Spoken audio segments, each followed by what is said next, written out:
what do you see right here? Dandelion. You guys know it. Good job. Give me 5. Dandelion. Okay, so how do you know it's a dandelion? Because it has this. It has this. And it kind of has what are those little things, guys? Like fur. They're kind of like fur. If you look really close here, I'm going to pick one.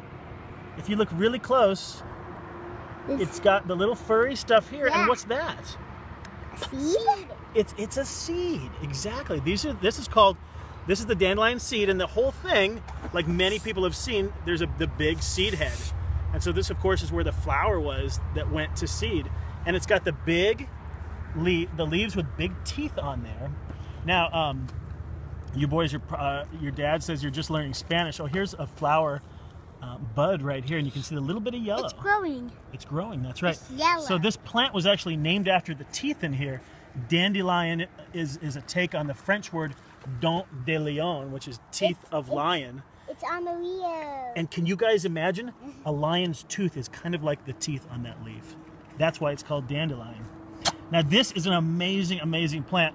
It's perfect. This is our first one. They call it the supermarket of the lawn, and they're super common in everybody's lawns, the dandelion. And you can literally use every part of this plant for food. And they're not originally from North America. They came over from Europe, and actually our ancestors brought this plant with them. And back, even just a couple hundred years ago, our ancestors depended on this plant for food. And so to start with the leaves right here, the leaves are edible. You can eat them. You can just pick them and eat them. If you want to try one right now, you can. I want to try one. Now, I'm going to warn you, it's a little bitter. It's not bad for you, but if you pick the small ones, the littler ones are going to be less bitter. Okay, dandelion is packed with vitamins. Let's see, A, C, E, phosphorus, calcium. This is an amazing plant. You can cook these as well, like a pot herb, kind of like you would cook spinach, right? It tastes like spinach. Yep. You can... Guys, look. You can use the flower as well. The flower is an amazing wild food. You can take the flowers, and do you guys ever eat pancakes? Yeah. Did your mom and dad give you pancakes? Okay. Check this out. You can take the flower heads, dip them in pancake batter, and fry them up to make dandelion fritters. And they're super, super yummy. I had those in 2nd grade. Did you really? I remember doing that, yeah. Oh my gosh, like with your mom or something? No, our teacher. Oh, with your teacher. That's so awesome. Yeah. Okay, and then there's a root in here. Yeah. I don't know if you guys, should we try digging it up?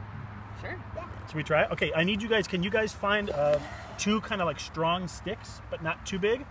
Just some sticks we can use to dig them up? What about this one? Ooh, we'll check that out in a second. Here, look at this. The roots are, yeah, this is an amazing, amazing plant. The bitterness sometimes throws people off. Some people, they taste the bitterness of the leaves and they don't like it. But you know, there's an old saying that goes, bitter to the tongue, sweet to the stomach. Sweet to the tongue, bitter to the stomach. In other words, like too much candy is not good for us, is it? Right? But we actually need some bitters in our diet. And there's ways to reduce it. Like I said, if you find the small leaves, they have less bitterness. And also, dandelion that grows in the sun, like this, has got some pretty good southern exposure here. It's going to be a pretty bitter plant. But if you find, have you ever seen a dandelion that was really big with really big leaves? Yeah. Yeah. Okay, though they get really big when they grow in the shade. And those plants are going to be much less bitter. Okay, you got your sticks? Yeah. All right, now here's what we got to do. You guys help me out. I'm just going to get us started. We're going to dig up your mom and dad's brand new lawn a little bit, okay? Right. we'll put it back. So there's a big root down in here. We're going to see if we can get out. And it's right on the edge of the driveway here. And right on the edge of the lawn. So you guys help me out here. Can you pull some of that dirt out of the way? Just the dirt. Don't pull the plant quite yet. River. No, that's not river. That's Terran. Okay, now, so we're getting down. Can you get your fingers around that, and there's going to be a root down in there. I can pull it out. Okay, we got to do a little more digging. Yeah, the heads like to pop off. Yeah, okay, now don't break the root. It's going to be kind of fragile. So we have to be careful and dig around it. Okay, and then we'll do a little digging and then use our fingers a little bit. And pull it out. And we're going to, oh, I can start to feel it. Can you guys see it? Yeah. There it is. Okay, now, Let's see if we can. Okay, it's a little tight still. Okay, I want you guys to keep digging. I'll protect the root. Don't bonk my fingers. Don't scratch up my fingers. And you dig around it, right up close to my fingers. Can you get close in there?